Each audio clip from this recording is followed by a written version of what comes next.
Wala kang karapatang mag-jogging o umikot sa JMI farm na ito kung takot kang madapa. Bakit po? At wala ka ring karapatan na lumangoy sa dagat o sa swimming pool kung takot kang malunod. At ang huli, wala kang karapatang magmahal kung takot kang masaktan. Humuga! Grabe sigo! Humuhugot! Oo, di ba? Ayan.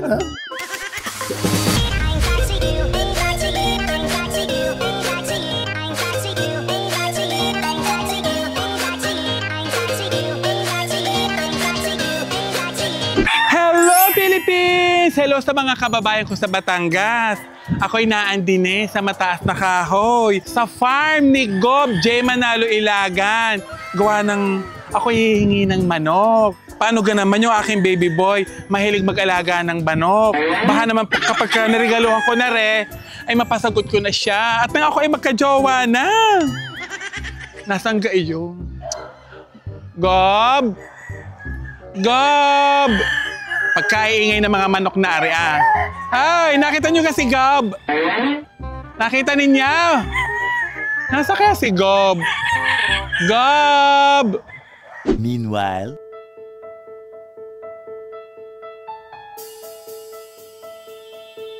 Ina, Diyos ko po, naandili pala sa babuyan si Gob. Kuya!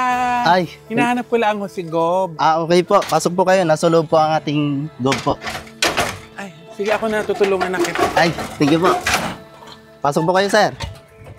Ay, ano ho kayo dito? Ako po yung manager ho dito. Farm manager po ni Gob po.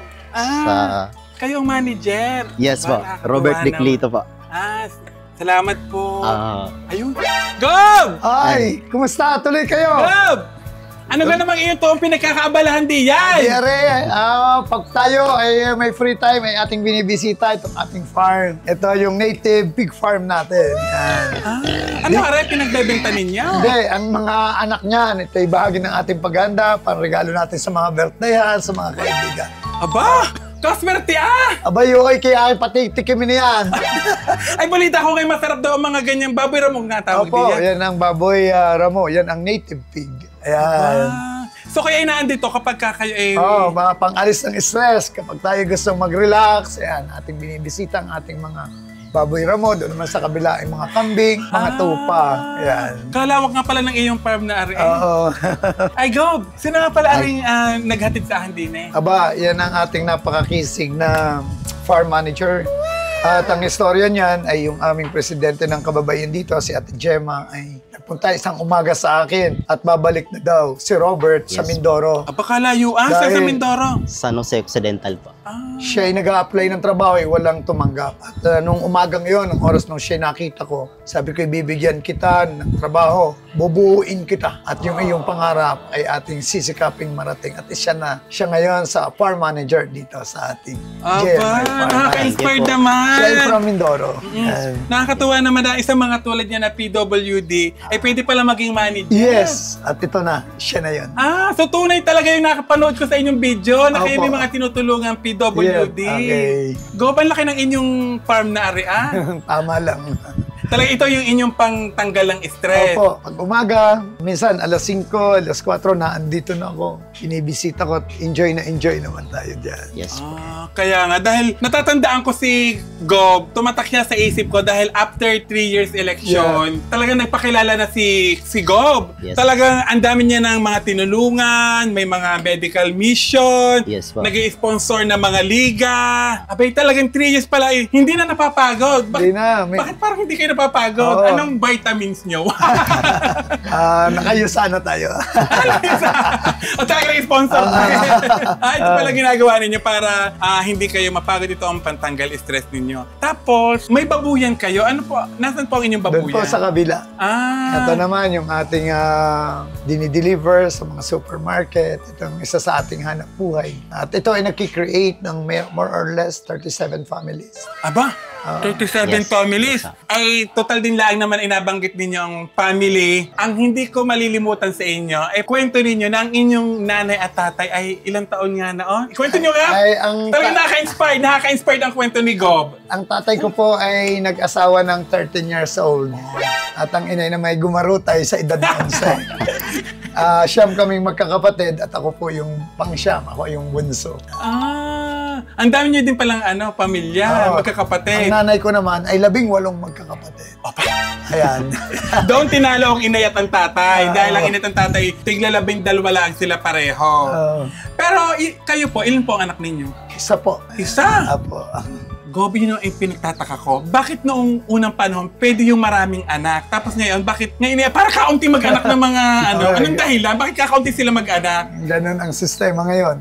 Atin naman, hindi naman intentional. Yun pa lang ang pinagkaloob sa atin ng ating mahal na Panginoon. Oo nga, Kaya dahil... yun ang ating pagyayamanin. Dahil ang aking mga kapatid, dahil sabi, naikwento ko nga sa inyo, 12 din kami magkakapatid. Pero yung mga kapatid ko, ang mga anak ay iisa, dalawa. Sabi kayo, bakit kaunti ninyo mag-anak? Ang sabi daw ay, mahirap na daw magpaaral ngayon.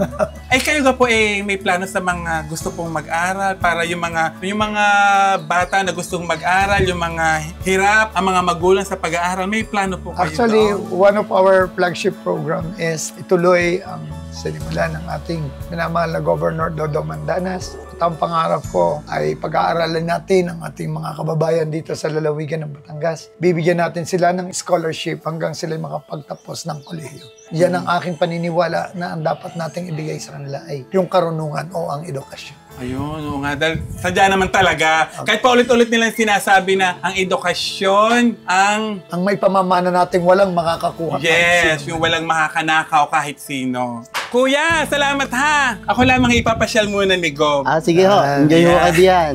Salamat! Apo, sige pa. Gob, natatandaan nyo gaho na ako ay nag-post noon na kailangan ko ng tent sa aming simbahan. Gawa ng, sa daming napunta sa aming mahal na puon, ay halos doon na sila sa loob ng simbahan pumarking. Sabi ko parang kailangan ko yata ng tent. Tapos ako ay nag-post. Sino kaya magbibigay sa akin ng tent? Agad-agad ang JMI ang sumagot. Tapos pagka-chat ko ng gayon, dinala nyo na agad sa amin. In-action na po agad. Kaya gano'n ba talaga kabilis umaksyon ang JMI? Yun po ang ating ginagawa sa ngayon. Kung meron tayo, ito atin agad ibinibigay. At nung nabasa ko yung post nyo, ay sinabi ko agad sa staff ko na hanapin ka at dalhin agad.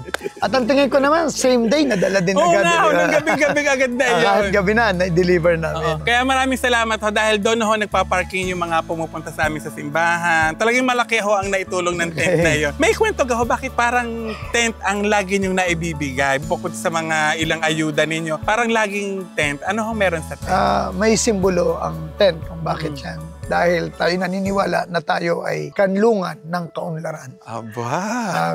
Gusto nating akapin, gusto nating ingatan, i-care. Kung mainit, kinakailangan sila ay may masisilungan. At kung umuulan naman, ay kinakailangan sila ay may mapapuntahan ding lugar para sila ay hindi mabasa. Ang message niyan ay ating poprotektahan ang bawat Batanggay.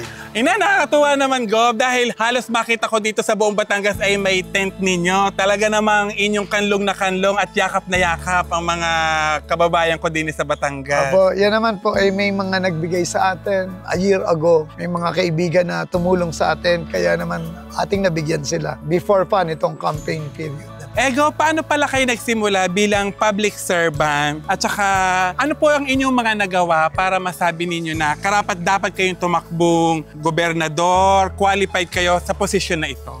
Una, nagsimula ako sa larangan ng politika. Simula akong isang SK chairman ng aming barangay sa Santol. At naging SK Federation President tayo. At pagkatapos ito, hindi na ako nag-council, hindi na ako nag-vice mayor. Nanumbok agad ako. Mayor agad ang aking tinakbuhan. At ngayon, ang masasabi ko naman ay kitang-kita na kung gaano kaunlad ang aming bayan, ang aming munisipyo, talaga namang maipagmamalaki. Ganon din ang aming government center na naandiyan na, ang dialysis center, super RHU, multipurpose building. Napakaraming development dito sa amin, sa bayan ng Mataas. Aba, sadya naman palang napakarami na ninyong nagawa. At ang ating mga nagawang ito, ito ay gagawin din natin sa buong lalawigan ng Batangas. Aba, kaya pala lagi niyo sinasabing world-class Batangas. That's it. At saka nakakatuwa sa inyo, talaga naman nagsimula kayo sa maliit na... Sadyang walang-wala po. At ngayon nga, isa sa pangarap ko ay yung mga taong nangangarap na tulad natin dati, sila naman ang ating tuturuan kung paano matupad ang mga pangarap, lalo ng ating mga kabataan ngayon. Gob, alam nyo lahat, pag nagpe-Facebook ako, lagi kayong nalabas sa akin yung speed. At napanood ko doon na dati pala kayong isang coordinator. Opo. Tapos na-mention nyo doon na hindi naman tayo pwedeng coordinator lamang dahil may pangarap din kayo na pagserbisyohan ang lalawigan ng Batangas. Opo, syempre, noong bata, parte ng ating survival, pag tayo nabigyan ng 150, maghapon ka sa arawan, makapagkabit laang. Noon ay ang gamit pa ay kula, paste. At kung saan mga kinakabit, hindi naman pwede tayong habang buhay na tagapagkapit lamang ng tarpaulin. Nangarap din tayo na ang ating naman picture ang ilalagay. At tayo naman ay ngayon sa kasalukuyan, bahagi ng aking pangarap ay maging ama ng lalawigan this coming mid-year election. Ayun. Gob, talaga naman napaka-inspiring ng buhay ninyo. Maraming tao ang ma-inspire. Alam nyo, inspired ako at tuwang-tuwa ako kapag nakakapanood ako yung mga maliliit tapos biglang naging tagumpay. At isa po kayo doon dahil ang pagkakaalam ko sa inyo, kayo nga ay nagtitinda ng balot. Opo, when I was in my grade 5, isa akong magtitinda ng balot dito sa aming barangay. 3:45 pa lang na andun na ang inay ko. Kinukuha yung bag ko, then papalitan ng isang basket na balot. At hanap ko kung saan may sugalan, hanap ko kung saan may patay. At bago naman mag-alas 12 ng gabi, nakaka-uwi din ako. Oh, kita nyo yan, napaka-inspiring ng buhay ni Gob. Lahat tayo ay hindi naman pwedeng sa mababa na lang, basta tayo ay magsisikap. Ano, Gob? Gob, may tanong pala ako sa inyo. Bakit pala may sabaw ang balot? Bakit may sabaw ang balot? Oo.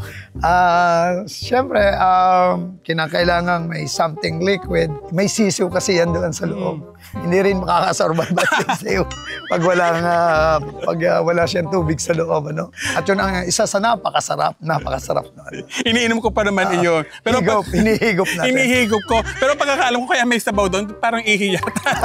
Sama-sama na yun.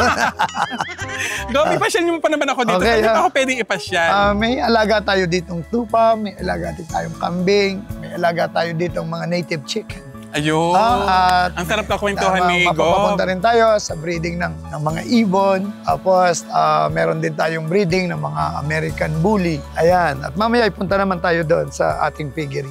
Grabe, Gob. Ang laki ng inyong farm at saka sobrang relaxing. Opo. Bakit may farm kayo? Dati ba kayong farmer? Magsasaka? Alam mo, ako ay isang animal scientist by profession. Aba!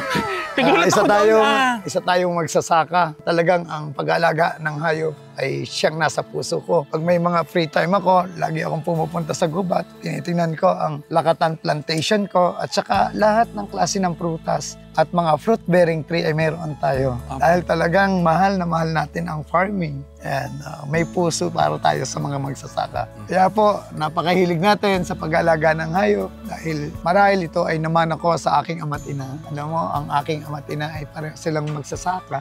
At kung kaya't ito ay sumalin sa dugo ko, may malaking bahagi ako at malaking bahagi ng puso ko ay para sa mga magsasaka. Ayun, kaya naman pala napaka-humble ninyo, Gob. Dahil sabi nga nila, lagi nakatungtong ang inyong pa sa lupa dahil kayo po ay talaga namang literal na nag-aalaga ng hayop, nagsasaka. Tapos bigla akong naisip, ay di ka, parang ito ay malapit na ho sa bulkan. Pati yung amin ding lugar, sa Lemery, malapit sa bulkan. Paano ho yun lagi daw nag-aalboruto ang bulkan? Ngayon, ang situation namin dito, may mga evacuation center tayo na bigay ng ating national government. Ilan na? May marunong tayo sa Barangay San Sebastian, meron din tayo sa poblasyon. At sa ngayon naman ay naitayo na natin ang building, yun ang The Future 911 ng Bayan ng Mata. 3 palapag siya na building na kung saan yun doon matatagpuan ang command center ng Bayan ng Mata sa Kahoy. Bahagi ng aming paghahanda sa mga sakuna na hindi inaasahan ng Bayan ng Mataas na Kahoy. At gusto ko rin sabihin sa iyo na ang aming bayan ay 5 taong magkakasunod na recipient ng Seal of Good Financial Housekeeping. Ibig sabihin, kami ay good governance. Aba, naku, Gob, ikaw na! Ikaw na! Ayawan na! Ang galing naman! Saludo naman ako sa inyo, Gob. Sinisigurado natin na ang pera ng ating pamahalaan ng Mataas na Kahoy ay nagugugol natin ng wasto at tama. Wow. Tapos, Gob, kapag may mga nakikita akong picture sa inyo, para lagi kayong nakapang Boy Scout na damit. Opo. Ano pala ang kwento noon? Dahil- Mamaya may kwento ako dyan. May Yeah. kwento. Dahil ako, isa akong member ng Boy Scout of the Philippines. At sa kasalukuyan ay tayo ay Vice Chairman ng Boy Scout of the Philippines, Batangas Chapter. At naging National Executive Board din tayo ng Boy Scout. Parang ang dami na nagawa niyo. Parang hindi ka na napagod sa buhay. Kaya tayo ay laging handa. Nakakatuwa naman. Dahil sa mga turo, sa aral na natutunan natin bilang isang Boy Scout. Sabi ko nga sa inyo kanina, may kwento nga pala ako sa Boy Scout. Kung may pinakamalungkot na nangyari sa buhay ko, wow! Biglang naiyak. Eh yung nung naging Boy Scout ako. Dahil dala ko ng kahirapan noon. Yung mga naging Boy Scout din ako. Pero wala akong damit noon. Yung mga kaklase ko noon lahat yung parang may green dito. Tapos naka-short na kulay, ano ba yung brown bag? Brown. Tapos nakasapato. Samantala ako, pantalon lamang ako ng inay ng kulay itim. Tapos pinaghanap niya lamang ako ng green na... Panyo. Oo, na panyo. Wala pang kalabaw. Wala kalabaw. Nag-aaram nga ako ng kalabaw. Kaya sabi ko, yun yung mga times na talagang naramdaman ko na hirap kami noon sa buhay. Pero maganda naman at dahil sa mga pagsubok na yan, ay eto na ngayon ang isang Diyos. Yeah! Sikat na sikat at iginagalang hindi lamang ng Batangas, ng Pilipinas at ng buong mundo. Naku, talaga naman. Ikaw naman. Congratulations nga pala sa iyo sa iyong mga narating. At sana ay manatili tayong magbigay ng inspirasyon sa ating mga kababayan. Naku, nahiya naman ako. Nahiya naman ako. Ako po ay natutuwa din sa inyo dahil pareho din ho tayo, nagsimula din naman tayo sa maliit. Tapos, nakita pala tayo, Gob, sa Taal. Parang may inaatidan tayong kasal. Tama. Nagnina ako sa kasal, tapos ninang talaga. Ninang. Tapos ninong din kayo. Parang lagi kong napapansin sa inyo, lagi kayong ninong sa kasal. Oo nga, I think tayong magkakasama ni ng Kapitana Dolly doon, di ba? Tayo magkakasama sa kasal. Eh tayo naman, minsan, pag Sabado at Linggo, minsan ay 5, minsan ay 7 ang inaanak sa kasal. Oo, sa buong province. Dati ay dito lang sa Mataas na Kahoy at sa mga kapamilya natin sa hanap buhay. Subalit ngayon, marami ang nakakakilala sa atin at kuhanin tayo sa pag-aanak. Malabibilang na ninyo kung ilan ang inyong mga ina. Sobrang dami. Hindi na. Ay baka naman malaki ang bigaya. Ay, hindi naman, kaunti-kaunti lamang. Ay, teka muna, ano pala ang inyong kwento? Siyempre, iba yung tradisyon ng kasal sa Maynila at iba yung tradisyon ng kasal sa probinsya. Anong... Pinakamasaya na ang kasal dito sa Batangas. Kaya lalo na nga. pag ikaw i-attend ng bisperas. Ay talagang magdadala pa ng mga may sabit sa iyo, minsan ikalahating baboy, may mga soft drinks, may kalamay, may murkon, may prutas. Yan ang kasalan sa Batangas. At kinabukasan naman ay napakasaya naman sa bugan. Aba, ikaw ay nakasabog na ay talagang ikaw ay pasyasyatin ng kaunti. Oo nga. At dahil may certain amount na kinakailangan laging isarado. Halimbawa ay 193 na ang sabog, ito isasarado sa 220 at di ang mga ninong at ninang naman ay tulong-tulong uli. At ang mga kamag-anak. Tapos pagkatapos ng 220, isaset sa 250. Ay di shot na naman. Magdadagdag uli na kaunti. Hindi na ubos. Walang kasing saya ang kasalan dito sa atin. Oo nga, province. yung sa Buga, nagugulat ang mga taga-Maynila sa ating tradisyon na at kulturang iyan. Talaga naman, Gob, lahat yata ng mga baysanan, birthday yan, kasalan na inyong napupuntahan. Hindi pa kayo napapagod? Hindi. At ito ang gobernador na na-attend ng mga baysanan, mga binyagan, mga babang luksa. Ay ano pa naman ang iyong hahanapin? Sa mga bispiras ay lagi tayong imbitahin at minsan nakakakanta pa ng konti. Kanya sa mga pistahan, nakikita ko kayo. Tatay game na game. At saka sa ating mga kababayan, ako ang governor na anumang oras ay napupuntahan sa bahay. Kung kayo may pangangailangan, kung ako ay nasa isang okasyon, ay ang karamihan ay nasunod na lamang at doon na namin tinatapos ang ating mga concern nila. Oo nga, dahil nabalitaan ko nga daw, kayo daw ang governor na nahihipo. Ayan. Nahahawakan. Kaya nga ito nga, baka naman pag hinipo ko si Gob, gumaling ang aking mga sakit sa kaso-kasuan.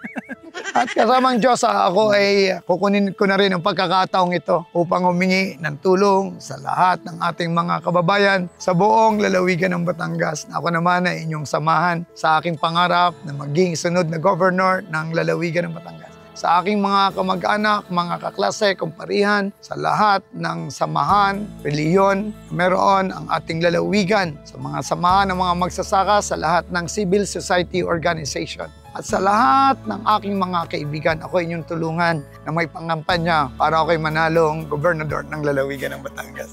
Sa dami ng inyong sinabing iyan, kapag hindi pa naman kayo natulungan ng inyong mga binanggit na iyan, Ayan ay kayo na. naman na. Gob, meron pa pala akong gustong sabihin sa inyo dahil syempre ako'y natutuwa din sa dyan, marami kayong natutulungang tao. Ako, meron din namang natutulungang mga scholar, may dalawa Okay. akong batang pinag-aaral ng college. Ang problema nito, baka hindi ko na matulungan. Gawa ng napapabayaan ko ng aking mga baby boy, pati yung baon ng mga baby boy ko inauubos.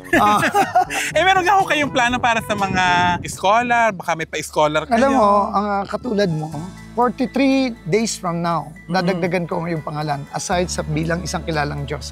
Daluyan na ng biyaya para sa ibang tao. Dahil tulong-tulong tayong hahanapin ang mga kabataan na gustong mag-aral. At ang magpapaaral na doon ay ang Provincial Government of Batangas. Aba. Napakarami nating scholar na kukunin para ito yung bigay at pamana natin sa kanila na walang makakanakaw o makakaagaw pa man tulad din ng nasabi mo kanina. Yun. Kaya yung ibang mga gustong magpa-scholar sa akin, hindi ko naman kayo kaya. Hayaan nyo't lalapit tayo dito kay Yeah. Governor J. Manalo Ilaga. At pag nabanggit pa lamang ang pangalan mo ay hanggang college na yan. Naku po, Ganyan kakalakas sa akin, ha? Naku po. Nakikita ko pala sa inyong Facebook page ninyo, lagi kayong may pa-burst doon ng mga Bible. Kaya tayo meron yan ay una, lagi natin sinasabi, una sa lahat ay Diyos. At sa mga values na ibinigay sa atin, pinalaki tayo ng ating magulang na may takot sa Diyos. At ito ay dala-dala natin hanggang sa ngayon. At hindi naman natin mararating sa ang lahat ng ito kung hindi sa tulong at awa ng ating Panginoon. At isa rin sa ating 10-point agenda ay ang may pakilala si Kristo sa bawat tahanan. At ang mga tao naman ay madala natin kay Kristo. Dahil ako'y naniniwala na kapag ang mga tao ay may takot sa Diyos, ang isang nanunungkulang tulad natin ay wala nang iintindihin. Oo nga. Ayan, gagawin natin ang mga tao dito sa lalawigan ng Batangas na maging Christ-centered. Aba! Talaga naman, kakaiba yun ha. Ngayon ko lang narinig iyon. Okay nga. Gob, maraming salamat. Talaga naman ang dami kong natutunan sa inyo. Pero, Gob, kaya po talaga ako nagpunta sa inyo. Ay gawa ng, ang dami kong nakitang manok sa inyo. Ay ang aking bino-boyfriend ay mahilig sa Ay manok. pumili ka na. Pag ang manok ko ang ilaban mo, ipusta mo na lang. Okay, Nag-ipon ka! Mamaya- Nag-ipon ko, ipupusta ko na! mamaya ay ikaw ay magdadala. Pipili tayo doon sa farm ko. At minsan, isama mo yung boyfriend. Dahil ang mahal mo, ay mahal ko na. Ninong! Okay, Ninong Ninong, agad kayo sa balikan kita. kasal! Yun naman pala! Makakuha na. Pag hindi pa naman ako napaibig niyan, ay manok nyo na! Idaan mo na agad mamaya. Ayun! Itatari ko na Kaya kaagad. taray mo na agad. At nang iyon naman boyfriend, ay matarian. Na kami makapagsabong na. Ay, nako, ay siguradong sa tuwa nun ay sabong agad. Kiss-kiss mo maigi. Talaga naman magtutukaan kami na kapugam. Ikaw lang ang sagat para ako'y magkajowa na. Ang akin lang pinuproblema ay baka naman 3 araw na hindi ka pala kakabangon. Ayan ha, maraming salamat. At ang dapat, ang mga tao ay laging masaya tulad. Yes, tama. Ang bawat isa ay may kanya-kanyang dinadala, pero dapat may panahon tayong tumawa. Ayun, maraming salamat. Ay, salamat din sa iyo. Naku, hanapin ko na ang manok. Nasaan Okay. kayo? Nasaan Doon ang na- manok? nandun ang mga ano. Nasaan ang manok? Doon sa farm, at Ay. doon ka na mamili. Ha? Ayan! Nakakatuwa naman, Go! Maraming salamat. Pag hindi ko pa naman napasagot ang aking baby boy, bibigyan mo na ako ng manok. Itong manok na ito ay di ibigay mo sa kanya at nang ikaw ay makatabi.